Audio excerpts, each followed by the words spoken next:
The wind carried a sour dust through the Wyoming town, the kind that stuck to teeth and tongue, turning every breath into the taste of dry earth and rusted iron.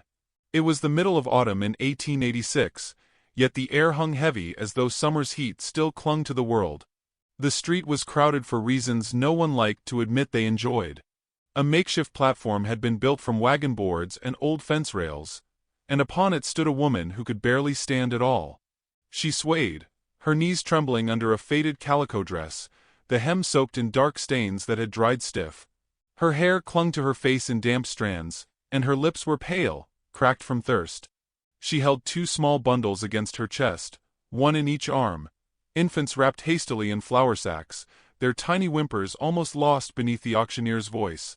Clara Belle Rowan was 21, but the months had worn her face into something older. She had given birth to her twins less than half a day ago. There was still pain twisting through her abdomen, a fire in her back that made every breath ache. She had not slept, not eaten, and the cold from the morning had long since seeped into her bones. Around her, the crowd shifted, boots scraping, spurs jangling, the creak of leather harnesses filling the pauses between bids. "Two healthy brats come with her," the auctioneer barked, his voice slick with the self-satisfaction of a man who thought himself clever. "Strong enough for work, young enough to be taught. This one can cook, sew, and if you've got the mind for it, breed again. Who'll start me off at 50? There was a ripple of laughter from the crowd, low and knowing, the sound of men who had learned to measure worth in coin and bodies. Clara kept her eyes fixed on the horizon past the rooftops, where the plains stretched wide and endless. She would not look at them. She would not give them the pleasure of seeing the shame they wanted to see. Her husband, Jed Rowan, had left her 2 nights ago in a fit of drunken rage, riding off with their last good horse and every coin they'd saved. By the next morning, word reached her that he'd gambled it all in Cheyenne, and left his debts behind like dust in the wind.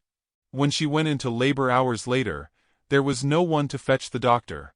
She had brought the twins into the world alone, in the back room of a livery stable, while rain leaked through the roof and rats scurried in the shadows.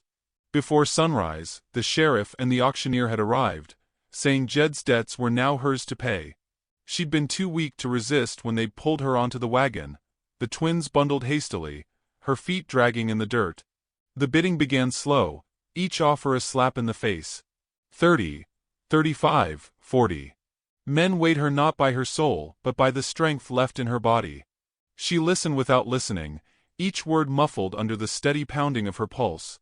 She tried to hold her babies closer, but her arms trembled so badly she feared she might drop them. From the edge of the crowd, a tall figure watched without moving. His coat was worn, the leather creased like old parchment, and his hat shadowed most of his face. Yet his eyes, a deep still brown, were fixed on her, not in hunger, not in pity, but in the way a man looks when he has already decided something in his mind. Elias Boone was not known for meddling in town affairs.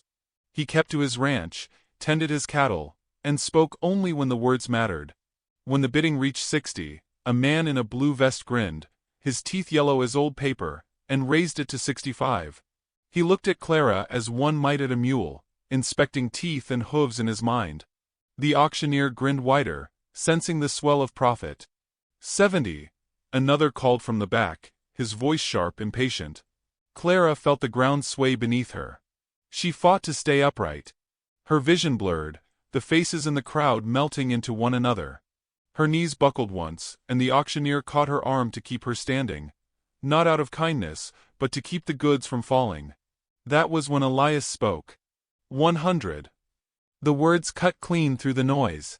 Heads turned. A murmur spread like wildfire. No one jumped to match it. It was too high for a woman the town saw as half-ruined, too high for a man like Elias to pay, unless he had a reason. The auctioneer blinked, surprised, but recovered quick. 100 we have, do I hear? Cash, Elias said, his voice even. Now. There was a pause, a subtle shift in the air, as if the wind itself had turned to listen. The auctioneer glanced around, searching for another bid, but found none. The crowd's murmurs deepened, speculation running like water. Sold, the auctioneer barked, and the gavel came down hard against the wood. Elias stepped forward, boots slow and steady against the boards of the platform. He handed over a leather pouch heavy with coins. The auctioneer waited in his palm, nodded once and stepped back. Elias turned to Clara. She had braced herself for the rough grip of a stranger, but his hands were careful, steady as they slid beneath her arms to help her down. The moment her boots touched the ground, her knees nearly gave way, but his arm caught her, holding her upright without pulling her close.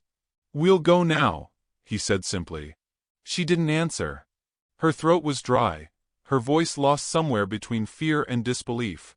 The twins stirred against her chest, small cries threading through the noise of the dispersing crowd. The walk to his horse felt endless. Every step jarred her sore body, every shift of the twins' weight a reminder of how close to the edge she stood. Elias mounted first, then reached down for the babies. She hesitated, clinging to them. He didn't insist. Instead, he shifted in the saddle, leaving enough space for her to ride in front of him, the twins still in her arms. When his arm came around her to take the reins, it was not possessive, only steady, a wall against the wind that swept across the street as they rode out of town. Behind them, the platform stood empty, the dust settling over it like a shroud. The crowd broke apart, some disappointed, others relieved, all with their own stories to tell about the rancher who'd paid too much for a woman and her newborns. But Clara didn't hear them anymore. She only heard the steady rhythm of the horse's hooves, the soft exhale of the man behind her, and the faint, fragile breaths of her children as they pressed against her chest. The town fell away, replaced by the open stretch of prairie, the sky unfolding wide and pale above them. For the first time since the labor pains began, Clara felt the tight band around her chest loosen, just enough for a shallow, trembling breath. She didn't know where he was taking her or why, but she knew, somehow, that she was riding away from something worse than death. Elias kept the pace slow, careful of the weight she carried. The wind picked up, pulling at the brim of his hat, carrying with it the smell of pine from somewhere far ahead. He didn't speak again, and she didn't ask questions. Some silences are not empty, they are shelter. As the sun dipped low, casting long shadows over the grass, Clara closed her eyes against the wind. Her grip on the twins softened, no longer the desperate clutch of a cornered creature, but the hold of a mother whose strength might just be enough to last the next mile. And the next. And maybe the one after that.